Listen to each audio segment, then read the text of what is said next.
James Twin for the untouchable true school sports. Let's go, baby. Bow! Be careful what you wish for because it can become a reality. Yeah. The untouchable True School Sports Empire proudly presents something the boxing game's been missing. Hey, what's going on? It's your boy BT, and I came here to talk some boxing with the thousands of True School Sports subscribers. All right, so this is another video about another fight from that Saudi Supercard on February 22nd. Once again, I'm not a hater. I just have my opinions, and I stand on my opinions about boxing in Saudi long term, but it's not above me to give, or it's not beneath me to give a man credit when he does something praiseworthy. So shout out to Turki Al-Sheikh for a great card, and another great fight on this card is right here between Carlos Adames and Hamzah Sheeraz for the WBC middleweight title, and that's great. You know, that the fact that we got the top of the middleweight division getting some movement, a significant fight going, because this has been a division, and if you guys have ever heard me talk about the middleweight division over the last year or so, I've been very adamant that this is the worst weight class in boxing right now by a mile. So it's good that two of the top guys in the division are fighting each other. You know, we'll start with Adames, you know, because this is a guy that's had a very interesting career, because he was one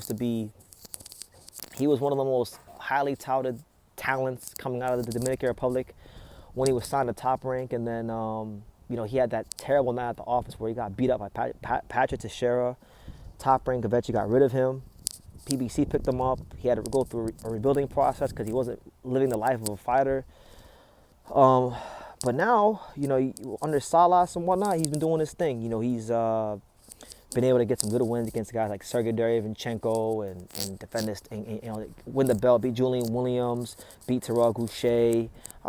He's compiled a good resume for himself, and I think he's definitely turned his career around in a great way. So that's one side of the equation. On the other side of the equation, you got Hamzah Sheeraz, you know, someone that tall, lanky fighter from the UK, but he's been training a lot in America at Tengu's boxing gym with Ricky Funes and all those guys over there. This is a fighter that I would say a lot of people in the boxing world, boxing fans, boxing insiders, people in the boxing industry, people are really high on Sheeraz because he shows this unique blend of size, youth, reach, and power. And it's been on display in his fights against Liam Williams and Austin, most notably Austin Emma Williams, where he beat the hell out of Austin Emma Williams, who in his own right is a big puncher and a dangerous fighter himself, and it wasn't dangerous for good old Hamzah Sheeraz. So this is a different challenge for Sheeraz because he's fighting a more experienced fighter, a guy that's seen a lot of styles, and this is in my opinion, this is his ticket to the big time. He wins this fight, all of a sudden you're talking about a guy that I think is in the driver's seat because he does have the skills to go and be the best middleweight in the world, I think. I'm not as high on him as like everyone else is in the boxing industry yet, because first of all, I don't know enough about him to be as high on him, and two, I just haven't seen him in enough significant fights, so I'm kind of indifferent towards Hamzah Sheeraz. Good fighter though, but I think he's got the style to beat Johnny Beck. I think he's got the reach and the size and the know-how to beat a guy like Johnny Beck in the future. But he's got to get past Adames. And Adames, he brings some things to the table. He brings, you know, obviously boxing skill.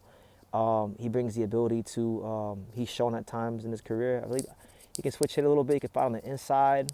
The only knock on Adames, I think, and this is why I think Hamzah Sheeraz can really exploit Adames, is his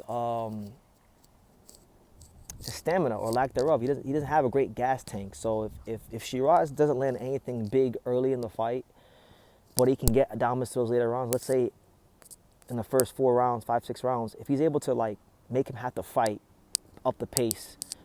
You know, I've watched enough Adames fights in his career to know that he fades down the stretch. And as long as he's done his work in the gym and his gas tank's on point, his stamina's on point, that's where I think Adames can come unstuck. And he can probably get a late stoppage, honestly. I think he can get a late stoppage because Adames has been stopped by lesser punchers than Hamzah Sheeraz. He got stopped by Patrick. He got beat up by Patrick Teixeira all those years ago. And I remember Sergey Derevyanchenko late in their fight came on very strong and was grinding him down and outworking him. But Sheeraz is much more youthful, powerful in his prime than those guys were. And I just think that if he's able to push the pace on him early, it'll pay dividends late. But it's important that he don't get caught with anything big early.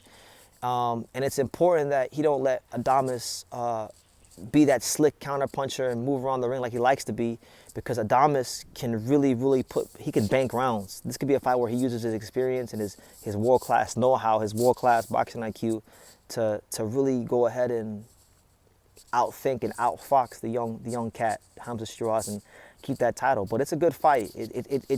This is probably one of the fights that will get overlooked on the card the most, because Hamzah Sheeraz is not a big talker and he's not a big name. Adames don't speak English and he's not really a big name. But it's a really good middleweight world title fight. And I think it is worthy of attention. I think it is worthy of praise that two of the better fighters in the division came together and made a really good fight happen. And hopefully in 2025, the division gets to a better place, you know. I know that the fight that the Saudis are angling for is Hamzah Sheeraz versus Johnny Beck, which I think is one of the best. It's probably right now, for my money, the best fight that could be made in the middleweight division, because you'd have Johnny Beck, you know, big, powerful southpaw power puncher going up against a long, rangy power puncher and Hamzah Sheeraz. So it's a really explosive fight, but he has to get past Adames, and Adames can ruin all that. And funny enough, if Adames does ruin, the best part about this is if Adames does beat Hamzah Sheeraz, that sets up a potential Adames-Johnny Beck fight. And Adames and Johnny Beck is probably, to me, one of the most interesting fights in the division, because Adames and Johnny Beck have all this history from sparring, and apparently Adames was beating the brakes off Johnny Beck. So this would really put pressure on Johnny Beck to make the damn fight with Adames if it happens. And last little caveat of information before I end the video. There's so many different promoters on this card. You know, Matchroom fighters, Frank Warren fighters, Golden Boy fighters, all kinds of fighters.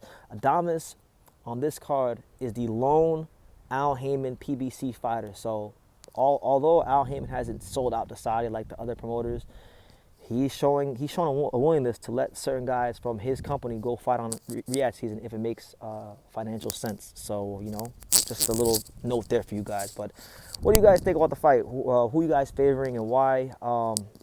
I would slightly lean towards Hamzah Sheeraz, although I'm not the most confident in him. Like I just think he can be outboxed. I think with the know-how and the style of Adames, he can find a way to be crafty enough for Sheeraz. But I'll go with Sheeraz just because I don't trust Adames' gas tank down the stretch of the fight. So I'll go with him by a decision, and it might even be a fight where he may look a little regular, may look like not impressive, and people may say he got exposed and he can't beat Johnny Beck. But I think he'll find a way to win. But what do you guys think? Leave your comments down below. Make sure you guys take the time to subscribe. And like I say in every single one of these videos, you can love me or you can hate me, but I'm just a kid from Dania. So until next time, take care, guys. Thank you for watching another video on the untouchable True School Sports Empire. For more great boxing content just like this, make sure you guys click right over here. Keep watching my boy BT put on the best interviews out here.